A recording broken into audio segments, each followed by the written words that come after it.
Wine glass में डंडी यानी ये स्टेम क्यों होती है, मतलब बाकी ग्लास में तो नहीं होती, फिर वाइन में ही क्यों? असल में इसके पीछे एक बहुत खास वजह है, क्योंकि देखो अगर तुम बिना स्टेम वाले ग्लास से वाइन पीते हो तो मतलब आप वाइन सही तरीके से नहीं पी रहे होते। इसकी वजह ये है कि वाइन को एक खास तापमान पर परोसा और पिया जाता है, लेकिन जैसे ही तुम ग्लास को सीधे हाथ से पकड़ते हो तुम्हारे हाथ की गर्मी धीरे धीरे वाइन तक पहुंचने लगती है और यही तापमान बदलना वाइन के स्वाद और खुशबू को बिगाड़ सकता है। इसीलिए वाइन ग्लास में स्टेम दी जाती है ताकि तुम ग्लास को नीचे। जैसे ही आप ब्लैक होल के पास जाओगे तो ग्रेविटी इतनी ज्यादा होगी कि तुम खींचकर एक लंबी पतली चपाती की तरह फैल जाओगे। इस प्रोसेस को स्पेगेटिफिकेशन कहते हैं, क्योंकि ब्लैक होल तुम्हें बिल्कुल स्पेगेटी की तरह खींचना शुरू कर देता है। जैसे जैसे आप और करीब जाते हो तुम्हारे पैरों पर लगने वाला खिंचाव बहुत ज्यादा बढ़ जाता है, जबकि सिर पर कम असर पड़ता है और इसी वजह से तुम लगातार लंबे और पतले होते चले जाते हो। जब आप ब्लैक होल के इवेंट होराइजन को पार करते हो तो बाहर की दुनिया के लिए समय बहुत धीमा हो जाता है। मतलब बाहर से देखने वालों को ऐसा लगेगा कि तुम धीरे धीरे रुक गए हो, लेकिन तुम्हारे लिए सब कुछ बहुत तेजी से हो रहा होता है और आखिरकार उस भयंकर ग्रेविटी के कारण तुम्हारा शरीर पूरी तरह टूट जाता है और तुम ब्लैक होल के गहरे अंधेरे में हमेशा के लिए समा जाते हो।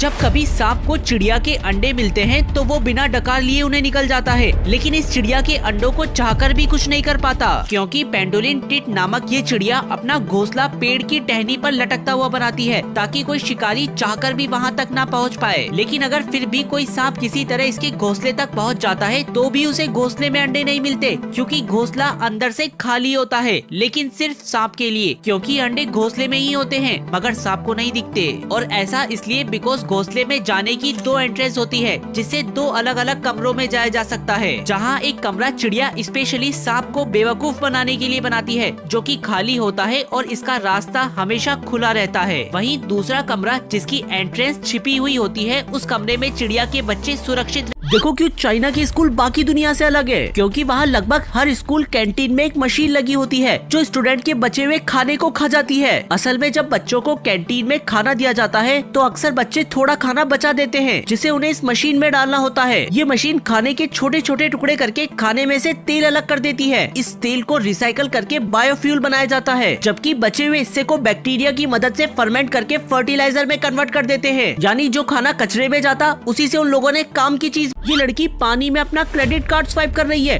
और इसकी तरह रोम आने वाले बहुत से लोग ऐसा करते हैं। लेकिन क्यों? तो देखो पिछले कई सालों से रोम के ट्रेवी फाउंटेन में लोग सिक्का फेंकते आए हैं, क्योंकि मान्यता है कि सिक्का फाउंटेन में फेंकने पर रोम शहर आपको दोबारा बुलाता है। लेकिन जब हजारों सिक्के उठाते हुए वर्कर्स की ये वीडियो वायरल हुई तो कुछ लोगों को लगा कि ये तो स्कैम है, इसीलिए उन्होंने नया तरीका निकाला और डायरेक्ट क्रेडिट कार्ड स्वाइप कर दिया। क्या आप जानते हो कि बिल्लियों को चूसना बहुत पसंद है और जैसे ही आप उसे अपनी उंगली दोगे तो वो मजे से उसे चूसने लग जाएगी। पर क्यों? तो देखो इस तरह उंगली चूसने से बिल्ली को कंफर्ट और सिक्योर फील होता है। साथ ही ऐसा करने से बिल्ली को अपने बचपन की याद आती है, जिससे उसका स्ट्रेस भी दूर हो जाता है। इसीलिए ये चूसने वाली हरकत लगभग पूरी कैट फैमिली करती है। यहाँ तक कि शेरनी को भी चूसना बहुत पसंद है। बस खाली शेर ही इकलौता ऐसा है जिसे ये चुसम चुसाई पसंद नहीं।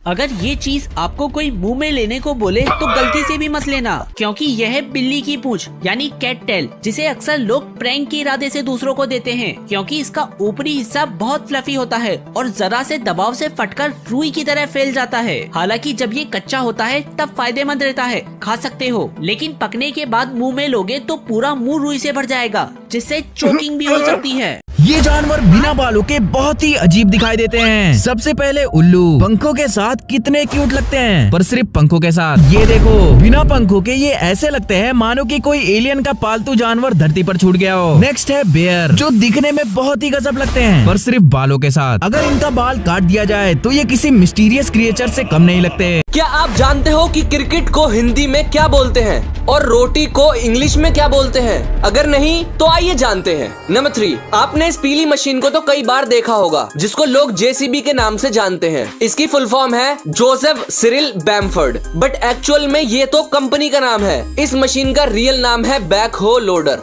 नंबर 2, अगर मैं आपसे पूछूं कि रोटी को इंग्लिश में क्या बोलते हैं तो आपका जवाब होगा ब्रेड या चपाती। हाँ तो बिल्कुल ठीक है, बट जो लोग ज्यादा स्मार्ट हैं और फैक्ट्स की वीडियोस देखते हैं वो बोलेंगे टॉर्टिला, जो कि बिल्कुल गलत है। एक्चुअल में टॉर्टिला कॉर्न यानी कि मक्का की मैक्सिकन रोटी को बोलते हैं, जिसका टेस्ट भी स्वीट कॉर्न जैसा होता है। इंडियन रोटी को चपाती ही बोलते हैं। नंबर 1, इंडियंस का फेवरेट स्पोर्ट जिसे इंग्लिश में क्रिकेट बोलते हैं, बट दोस्तों इसका हिंदी में नाम थोड़ा अजीब है जो कि बहुत कम लोग जानते हैं। क्रिकेट को हिंदी में बोलते हैं गोल गट्टम लकड़पट्टम दे दनादन प्रतियोगिता।